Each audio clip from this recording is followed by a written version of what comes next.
Selamat pagi Pak Yosep dan teman-teman. Pada kesempatan pagi hari ini, saya dari kelompok presentasi pertama akan mempresentasikan tentang teori kolonialisme elektronik dan teori sistem dunia. Sebelumnya, saya akan memperkenalkan terlebih dahulu teman anggota kelompok saya, yaitu yang pertama ada Alexander Christian atau Sandi, yang kedua ada Ricky Aprilian Prasetya, yang ketiga ada Fiona Suryono, dan yang keempat ada saya sendiri, yaitu Grace Keisha. Pertama-tama kita akan membahas terlebih dahulu yaitu mengenai teori kolonialisme elektronik. Teori kolonialisme elektronik. Menurut Livingston A. White, dalam Malik, imperialisme budaya punya ragam istilah yang banyak. Boyd Barrett menyebutnya imperialisme media. Link dan Muhammadi menyebutnya dominasi dan dependensi budaya. McPhail menyebutnya kolonialisme elektronik. Hamelik menyebutnya sinkronisasi budaya. Galtung menyebutnya imperialisme struktural. Maitland menyebutnya imperialisme ideologis dan imperialisme ekonomi. Namun, istilah yang paling populer dipakai adalah imperialisme budaya atau imperialisme media. Asumsinya, lanjut E. White, karena media menempati posisi sentral dalam penciptaan budaya. Karena itu, dua istilah ini sering saling bertukar atau interchangeable. Imperialisme budaya, kata Selven, adalah istilah yang bermuatan ideologis yang sering berkaitan dengan penggambaran efek atau pengaruh media bangsa barat terhadap khalayak luar negeri. Teori imperialisme budaya ini muncul pada tahun 1960 dan telah diperbincangkan di kalangan elit politik pada tahun 1970. Perbincangan tersebut melahirkan istilah seperti imperialisme media, imperialisme struktural, ketergantungan budaya dan dominasi, sinkronisasi budaya, kolonialisme elektronik, imperialisme ideologis, dan imperialisme ekonomi. Menurut Rauschenberger, 2003 dalam artian menyatakan bahwa pada awalnya kultural imperialisme pertama kali muncul pasca Perang Dunia II dengan berbagai macam nama pada saat itu, seperti halnya neokolonialisme, soft imperialism, dan economic imperialism. Istilah tersebut berubah setelah mendapat pembenaran dari beberapa ahli sehingga berubah menjadi media imperialism, structural imperialism, cultural dependency, dan synchronization, electronic colonialism, ideological imperialism, dan communication imperialism. Herbert Schiller menyatakan bahwa fenomena-fenomena yang terjadi dan memungkinkan bagi perusahaan maupun media untuk menjadikan cara bagi negara-negara maju untuk mendominasi negara-negara yang berkembang. Setelah Perang Dunia berakhir, terjadilah Perang Dingin atau Cold War antara Blok Barat, Amerika Serikat, dan Blok Timur atau Uni Soviet yang berlangsung selama 44 tahun dari 1945 sampai 1989 saat tembok Berlin runtuh. Amerika menyebarkan ideologi kapitalis, sedangkan Uni Soviet menyebarkan ideologi sosialis. Dalam konteks pergaulan internasional, komunikasi Amerika memperjuangkan laissez-faire dan free flow of information sebagai bagian dari freedom of the press. Karena Amerika terlibat dalam Perang Dunia II dengan Uni Soviet, maka peneliti menjadi memiliki favorisme terhadap Barat karena strategi komunikasi internasional dibuat secara pro-Barat dan anti-komunis. Bersama dengan berkembangnya teknologi dan komunikasi, kantor-kantor berita seperti Reuters atau French Press Agency dan Associated Press atau AP telah mengkonstruksi dunia menurut pandangan Barat. Saat itu, Barat lebih banyak mempublikasikan peristiwa negatif negara-negara dunia ketiga seperti Amerika Latin, Afrika, dan Asia. Negara-negara tersebut dituliskan sebagai negara yang penuh bencana, kudeta, dan berita-berita negatif. Di tengah kondisi tersebut, datanglah tawanan pinjaman utang luar negeri, alih teknologi, dan resep budaya agar negara-negara dunia ketiga mengikuti modernisasi Barat dan sebagian negara Amerika Latin, Afrika, dan Asia pun akhirnya mengikuti. Di tengah hingar-bingar modernisasi pada 1960-an, diam-diam muncul para sarjana komunikasi Eropa yang terikat dalam International Association Communication Research atau IAMCR. Kelompok ini bersumber dari Association for Education in Journalism and Mass Communication atau AEGMC yang memiliki tradisi riset kritis. Dengan bantuan UNESCO, mereka membuat Educational and Research in International Communication.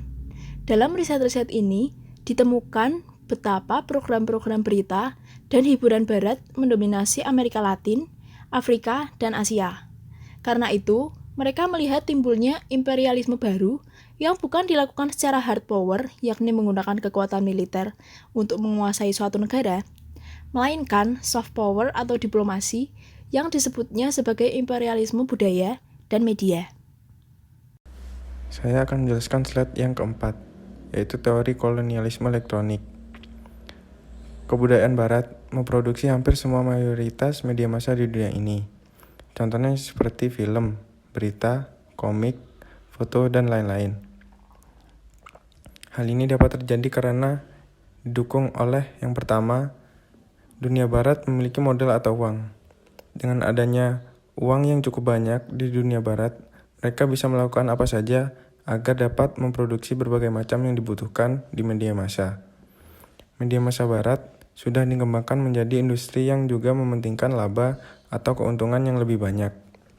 Dan yang kedua, dunia Barat mempunyai teknologi yang mendukung.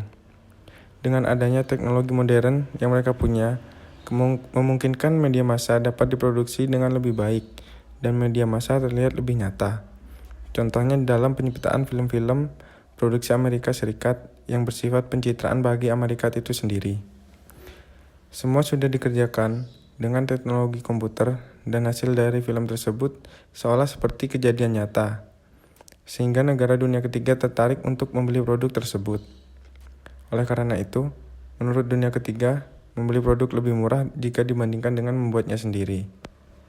Slide kelima yaitu teori sistem dunia. Teori sistem dunia atau Modern World System merupakan teori pembangunan yang dicetuskan oleh Immanuel Wallerstein pada tahun 1970-an. Teori ini dibuat sebagai reaksi terhadap pandangan dari teori modernisasi dan ketergantungan yang telah ada sebelumnya yang dinilai gagal dalam memahami persoalan pembangunan serta kemiskinan di negara berkembang. Ajaran neo-Marxis dan mazhab. Dalam sejarah yang dikembangkan oleh Bernard Braudel di Prancis merupakan acuan dari teori ini. Menurut Wallerstein, dalam Muhammad 2017 halaman 3, perspektif sistem dunia modern bukanlah merupakan teori, melainkan suatu protes melawan kecenderungan terbentuknya pemahaman ilmu sosial yang keliru sejak dari lahirnya pada pertengahan abad 19. Menurut Robert dan Jan Gilpin, teori sistem dunia merupakan suatu serangan terhadap kapitalisme lanjut. Teori ini merupakan upaya menyediakan alat-alat teoritis yang dengan cara-cara itu negara-negara berkembang dapat mempertahankan kepentingannya dari serangan kapitalisme yang mengglobal. Teori ini menjadikan dunia sebagai unit analisis dalam memahami persoalan pembangunan dan perubahan sosial yang diyakini bahwa hanya sistem ini yang menyejarah atau historical system, seperti yang pernah tampak, berkembang, dan mati dalam peradaban manusia. Menurut teori yang dikembangkan oleh Immanuel Wallerstein ini, hubungan negara dan bangsa atau nation state terbagi dalam 3 zona, yaitu core atau zona pusat, semi-peripheral atau zona semi atau semi-pinggiran, dan peripheral zone atau zona pinggiran. Diasumsikan bahwa relasi ekonomi satu wilayah dengan wilayah lain menunjukkan ketidakmerataan. Wilayah pusat atau core zona memimpin dan mengontrol 2 wilayah lainnya, semi-pinggiran dan pinggiran. Wilayah pusat berusaha mengelola dan merumuskan sifat dan lingkup interaksinya dengan wilayah semi-pinggiran dan pinggiran. Wilayah pusat juga memasok teknologi perangkat keras, lunak, modal, pengetahuan, barang dan jasa kepada 2 wilayah yang berfungsi sebagai pasar dan konsumen sekaligus. Perbedaan inti dari ketiga zona ini adalah dari kekuatan ekonomi dan politik dari masing-masing wilayah. Terlihat bahwa wilayah pusat merupakan pemasok, sehingga wilayah pusat merupakan wilayah yang paling kuat. Oleh karena itu, wilayah pusat dapat mengambil keuntungan yang paling banyak, karena wilayah ini bisa memanipulasikan sistem dunia sampai batas-batas tertentu. sehingga wilayah setengah pinggiran menjadi mengambil keuntungan dari negara-negara pinggiran yang merupakan wilayah yang paling dieksploitasi. Kemudian dari wilayah-wilayah yang sudah dijelaskan oleh Sandi tadi, wilayah-wilayah ini bisa saja naik atau turun kelas. Misalnya, yang awalnya dari wilayah pusat menjadi wilayah setengah pinggiran dan kemudian menjadi wilayah pinggiran. Atau bisa juga malah sebaliknya. Wallerstein merumuskan ada 3 strategi bagaimana terjadinya proses kenaikan kelas. Yang pertama, kenaikan kelas terjadi dengan merebut kesempatan yang datang. Hal ini ditandai dengan adanya dinamika yang ada pada sistem perekonomian dunia, di mana harga komoditi primer menjadi murah, sedangkan harga industri menjadi mahal, sehingga mengakibatkan wilayah pinggiran tidak bisa lagi mengimpor barang industri. Dari sini, wilayah yang sudah terdesak mengambil tindakan yang berani untuk melakukan industrialisasi substitusi impor. Meskipun tindakan ini hanya membuat wilayah beralih dari satu jenis ketergantungan ke jenis ketergantungan yang lain, tetapi dalam kriteria ekonomi bisa membuat wilayah ini naik kelas dari negara pinggiran menjadi negara setengah pinggiran. Kemudian, yang kedua, ada kenaikan kelas terjadi melalui undangan.